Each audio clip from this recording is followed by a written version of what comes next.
To reset the brake system warning light on your 2025 Toyota Camry Hybrid, you must manually cycle the electronic parking brake switch and use a diagnostic scanner to clear the stored codes.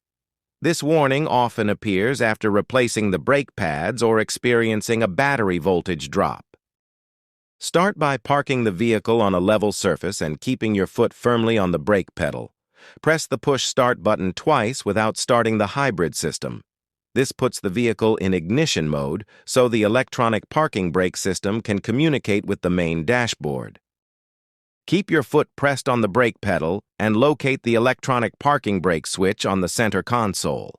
Pull the switch up and hold it for 5 seconds until you hear the motor engage, then push the switch down for 5 seconds. Repeat this motion 3 times to recalibrate the electronic sensors.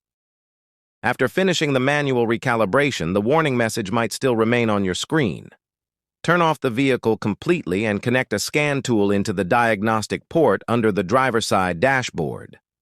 Press the push start button twice again to power up the computer modules.